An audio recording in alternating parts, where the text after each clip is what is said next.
Dibicarakan, dia harus tanggung jawab. Suami harus tanggung jawab. Karena saya sudah bilang dari awal, ini tanggung jawabnya suami. Apalagi dia melarang istrinya bekerja, harus lebih bertanggung jawab lagi dia. Selamat datang di Nasihat Ayah. Jangan lupa subscribe kalau kamu suka kontennya ya.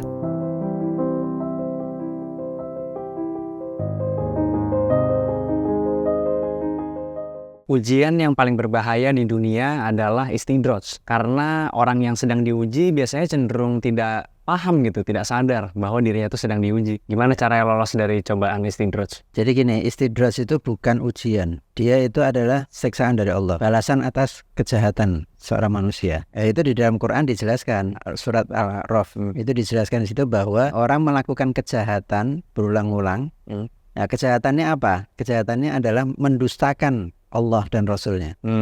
Jadi orang yang mendustakan Allah dan Rasulnya dan dia tidak sadar-sadar, ya meskipun sudah ada penjelasan, sudah ada hal yang terang, mana yang salah dan mana yang benar, tapi dia tetap melakukan itu terus-menerus. Orang ini maka oleh Allah Subhanahu Wa Taala dia makin dijebloskan, dicarikan jalan supaya dia makin turun, derajatnya makin rendah. Dia merasa bahwa dia melakukan perbuatan dosa, melakukan kedustaan, mendustakan agama Allah, tapi tidak pernah disiksa. Dia merasa bahwa dia seolah-olah, oh saya tidak ada masalah nih. Sudah melakukan perbuatan ini pun, saya berjudi tiap hari, saya berzina, tapi saya tidak ada masalah. Hidup saya sejahtera, saya uang banyak, hidup bahagia, ya kan? Maka orang yang begini berulang kali ditunjukkan jalan, tapi dia tetap mendustakan Allah dan Rasulnya, maka orang ini akan dijebloskan, turun terus derajatnya sampai rendah, kemudian Allah akan menjatuhkan balasan kepadanya. Bisa di dunia, bisa di akhirat balasannya. Derajat di sini maksudnya derajat di mata Allah gitu ya? Iya. Derajat jabatan atau uang atau... Bukan, jadi derajat keimanannya, derajat kebaikannya. Jadi orang kan ada orang yang baik, ada orang yang buruk. Paling buruk kan paling rendah. Jadi dia akan diberikan kesempatan terus supaya dia makin rendah, makin jelek, makin banyak dosanya. Nah, kemudian setelah itu bisa dua macam. Allah akan menyiksa dia di dunia ini dengan secara tiba-tiba. Misalnya tiba-tiba aja rumahnya terbakar, hartanya habis, ditipu oleh orang, diberikan penyakit-penyakit yang berat sehingga dia akhirnya mati dalam keadaan sengsara. Atau ada juga orang yang tidak begitu, dia sampai mati itu kelihatannya seperti mulia orang melihatnya, tapi nanti di akhirat akan diberikan azab yang sangat berat. Itu namanya istidroj. Soalnya kan pemahaman di masyarakat kan kebanyakan merasa bahwa tidak mesti dia mendustakan Allah, dia orang biasa kemudian diberi cobaan dengan cara berbentuk rezeki.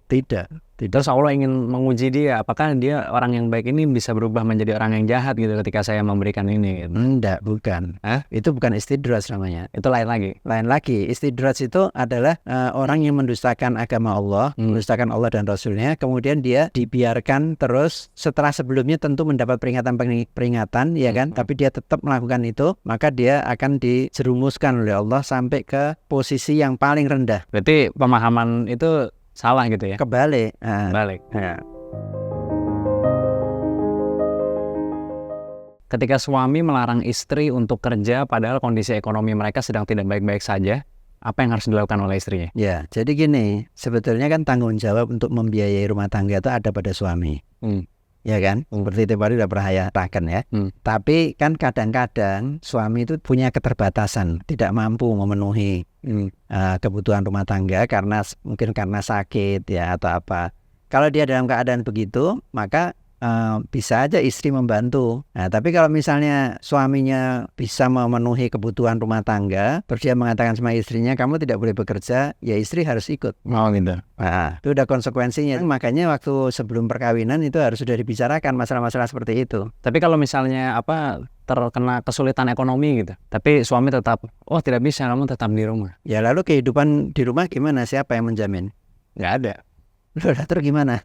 Tapi banyak laki-laki yang punya ego yang besar seperti itu banyak ya. Mungkin tujuan dia untuk melindungi istrinya bisa. Nah, kalau memang dia tujuannya melindungi istrinya, dia merasa bahwa dia yang akan bekerja, mari kita hidup secukupnya, ya sudah. Kalau dia misalnya dia tidak bisa, oh saya tidak mampu untuk memenuhi ini, ya tanggung jawab dia sebagai suami gimana? Dia melarang istrinya bekerja, tapi dia tidak bisa memenuhi kebutuhan rumah tangga gitu loh. Kalau yang ayah tahu ya, karena istrinya punya keterampilan, punya kemampuan bekerja, bisa mencari uang untuk kebutuhan rumah tangga, ya kan? Tapi sama suaminya ditolak. Udah nggak usah, kita seadanya aja. Itu yang ayah sering dengar. Tapi Gitu kalau loh. ini kebutuhan primernya terancam lah gitu. Ya dibicarakan, kan tanggung jawab suami itu. Kalau gitu kamu penuhi semua kebutuhan di rumah. Tapi kalau yang ayah cerita nih tadi, yang ayah gambarkan ini adalah ada orang yang misalnya seorang wanita, dia punya keterampilan yang tinggi atau punya ilmu yang bisa dijual, artinya dia bisa mendapatkan Bisa uang lah. komersil ya. Tapi suaminya tidak setuju, sehingga dia merasa tertekan, tidak bisa menjalankan ilmunya. Buat apa saya sekolah ini, saya tidak bisa memanfaatkan ilmu saya. Kan yang banyak begitu, kebanyakan bukan karena uang.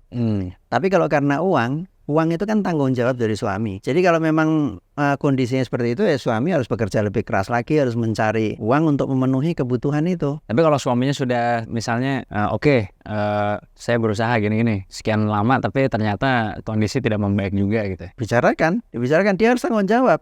Suami harus tanggung jawab. Karena saya sudah bilang dari awal, ini tanggung jawabnya suami. Apalagi dia melarang istrinya bekerja, harus lebih bertanggung jawab lagi dia. Jadi semua itu bukan tidak ada jalan keluar. Ada jalan keluarnya. Gimana? Komunikasikan, diskusikan gitu. Gimana cara men-treat anak wanita dan laki-laki? Ada perbedaannya nggak? Tentu beda. Gimana? Karena karakternya laki-laki dan wanita kan beda ya. Kalau men-treat anak laki-laki itu harus di-challenge. Oh gitu. Ya, harus di-challenge. Laki-laki itu dia harus berjuang. Seperti tempo hari saya pernah terangkan bahwa ini sudah tradisi laki-laki sejak zaman purba. Dia tugasnya adalah keluar rumah untuk mencari berburu binatang. Istri tugasnya apa? Menjaga anak-anak di rumah, mendidik anak dan sebagainya. Nah ini kan tradisi ini sampai hari ini tidak bisa lepas dari itu. Jadi treatmentnya berbeda. Kalau wanita, treatmentnya adalah mendidik dia menjadi orang yang penuh pengertian, ya kan, terus bisa mendidik anak. Karena ibu itu adalah di dalam bahasa Arab dikatakan al-um madrasatul ula ya. Itu adalah sekolah pertama. Jadi dia mendidik anak adalah tugas istri. Perempuan tugasnya ya mendidik kan. Jadi anak-anak perempuan juga harus diajari bagaimana memberikan contoh yang baik oleh orang tuanya, karena dia nanti akan mendidik anak-anaknya. Kemudian harus diajari bersikap lembut, lemah lembut. Nah kalau anak laki kan tidak. Anak laki itu harus di-challenge terus supaya dia kuat, berani. Ya karena hidup ini memang tidak mudah kan orang menghadapi persoalan hidup. Jadi orang laki itu harus berani, harus tangguh. Pendekatannya begitu. Gitu ya. Yang satu lebih ada banyak challenge, yang satunya lagi lebih lemah lembut gitu maksudnya. Iya.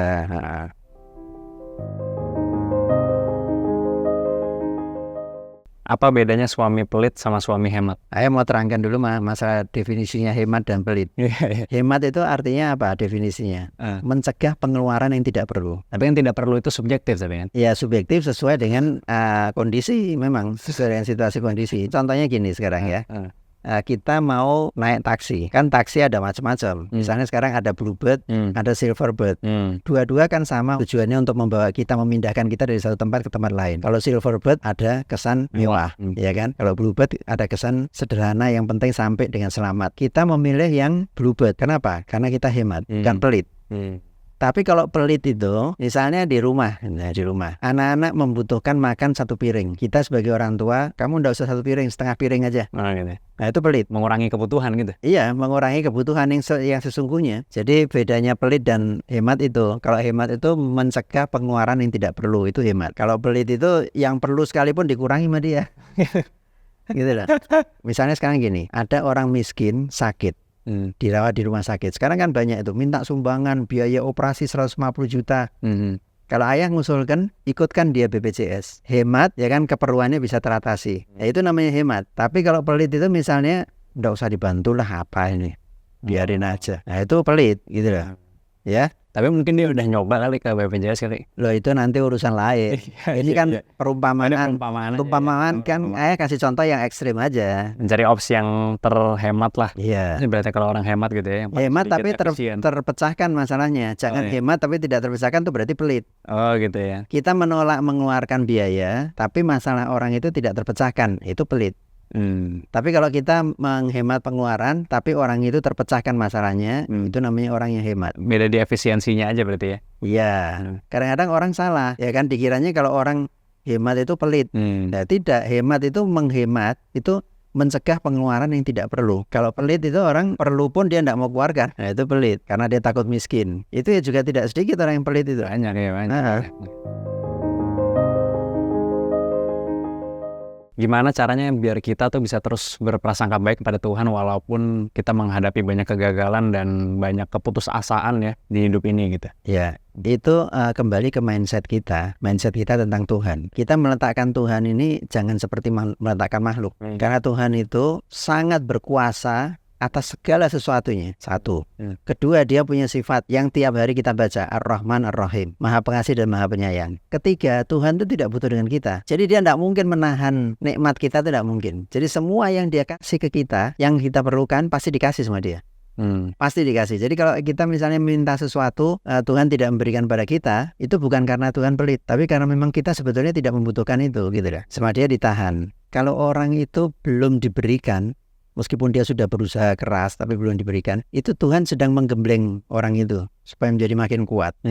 Sehingga dia makin bijaksana, makin bisa menghadapi masalah-masalah yang lebih rumit lagi. Makin kuat lah pokoknya. Itu hal yang perlu diingat, itu beberapa hal tadi itu ya yang ayah sebutkan. Nah, tapi kita harus sadar juga bahwa ujian itu bukan tidak ada habisnya, pasti ada habisnya. Karena Allah sendiri yang berjanji dalam Quran, Innama al usri yusra, fa innama al usri yusra. 2 kali diulang. Jadi setiap ada kesulitan pasti diikuti dengan kemudahan. Dan sesungguhnya setelah ada kesulitan akan datang kemudahan. Berarti apa? Kesulitan hidup itu tidak akan selamanya. Cuman kita yang kadang-kadang tamak. Jadi misalnya kita berharap melampaui kebutuhan kita dan melampaui kemampuan kita. Tentu itu tidak akan tercapai. Dan Allah tidak memberikan itu bukan karena pelit, bukan karena menahan pemberian kepada kita, tapi karena memang dia menunggu waktu yang tepat untuk diberikan. Jadi setiap ujian tuh bukan unlimited, pasti ada batasnya. Yang penting maksudnya di dalam mindset harus berpikir seperti itu gitu. Iya. Tetap berprasangka baik gitu ya. Berprasangka baik. Caranya berprasangka baik kepada Allah gimana? Ya udah kali ini gagal, enggak apa-apa deh. Saya usaha lagi. Setiap pengorbanan yang besar pasti itu akan mendatangkan manfaat yang besar. Soalnya emang di dunia ini yang paling penting itu bukan caranya kita supaya nggak jatuh gimana, tapi kita tahu caranya bangun lagi setelah kita jatuh, itu yang paling penting sebenarnya. Iya, betul. Tapi ayah pernah diuji nggak keyakinannya? Terus menerus diuji. Oh gitu. Terus menerus, tidak pernah berhenti. Ujian tuh ada terus sampai sekarang gitu loh. Tapi ya ayah yakin. Oh, tapi tetap ayah yakin terus gitu. Yakin. Yakin bahwa itu di tangan Allah dan kekuasaan Allah unlimited. Karena unlimited, ayah tidak pernah berpikir nanti dari mana datangnya pertolongan ini, tidak pernah. Ya, itu kunci rahasianya itu.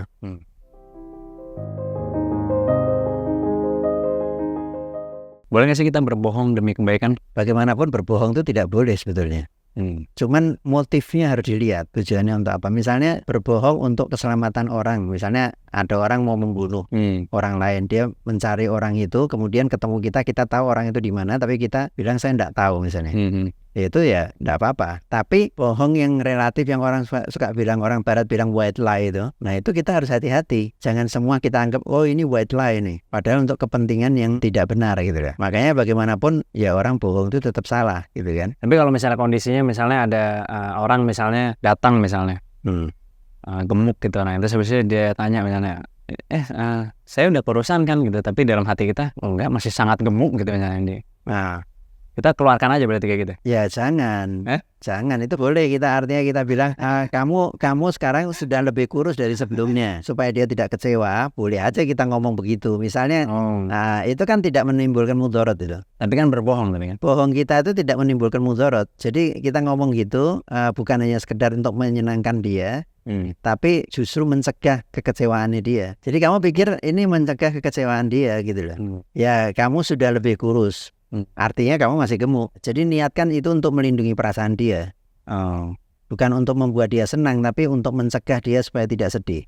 Oh iya gitu ya. Ya. Itu beda yang paling krusial di situ. Ya. Jadi segala sesuatu yang hubungan antar manusia itu yang diutamakan adalah kemaslahatan. Jadi kalau misalnya kita mau jujur tapi kita tahu ini akan menyakiti hati orang, jangan dikeluarkan kejujuran itu. Kamu bisa menggunakan kata-kata yang halus, tapi tidak berbohong dengan tujuan untuk menghindar dari tanggung jawab, dan itu akan membuat orang menjadi ketagihan melakukan terus-menerus. Karena enggak apa-apa, kita bohong untuk kebaikan ini. Enggak bisa kebaikan kamu sendiri subjektif. Apalagi kebohongannya itu berdampak panjang maksudnya ya. Iya. Kalau cuma perkara nanya udah kurusan belum, ya itu nggak ada dampaknya lah gitu. Tidak ada dampaknya.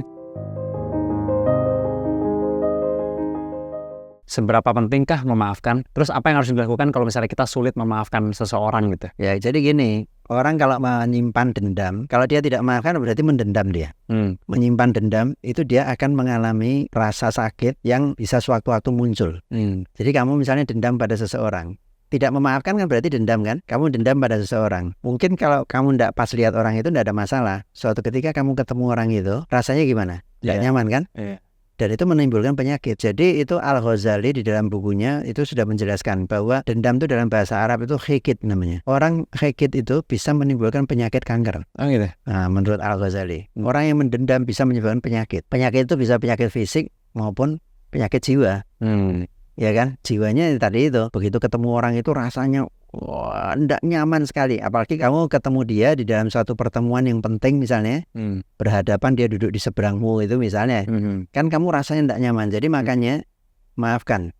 Dan orang yang memaafkan itu, yang suka memaafkan kesalahan orang lain, itu hidupnya akan lebih senang, lebih berbahagia. Nah, bagaimana cara memaafkan ya, menghilangkan rasa dendam itu? Ya, kamu anggap aja setiap orang itu pasti punya kekurangan, termasuk dirimu sendiri. Kamu mungkin juga pernah menyakitkan hati orang, bukan tidak pernah. Dan ketika kamu menyakitkan hati orang kan harapan kamu kan akhirnya diampuni, dimaafkan sama orang itu. Nah, kita juga berhadapan dengan orang ini mungkin pernah menyakiti hati kita, ya sudah kita maafkan dia. Karena memaafkan itu juga dapat pahala. Itu yang dorongan orang untuk memberikan maaf ya. Boleh memaafkan tapi jangan lupa katanya. Pendapat ayah gimana?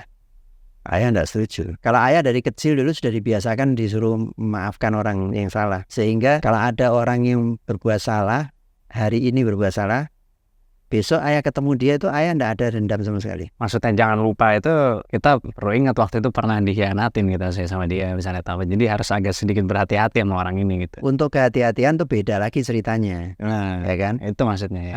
Kalau dalam pergaulan sehari-hari ya sudah kita maafkan selesai, jangan diingat-ingat lagi. Tapi kalau dalam masalah hubungan bisnis ya kan, kerjasama dalam berbagai hal, ya kita memang mesti hati-hati sama orang yang pernah melakukan hal yang prinsip ya.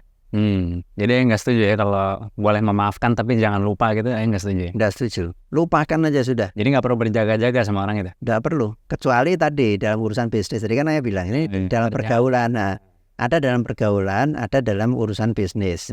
Kalau dalam urusan pergaulan ya sudah selesai. Kalau kita mau inget-inget banyak sekali dan kamu capek pasti. Tapi kalau soal bisnis baru diperhitungkan catatannya gitu. Nah, rapor merah lah. Iya, ada rapor merahnya itu harus diperhitungkan dalam bisnis.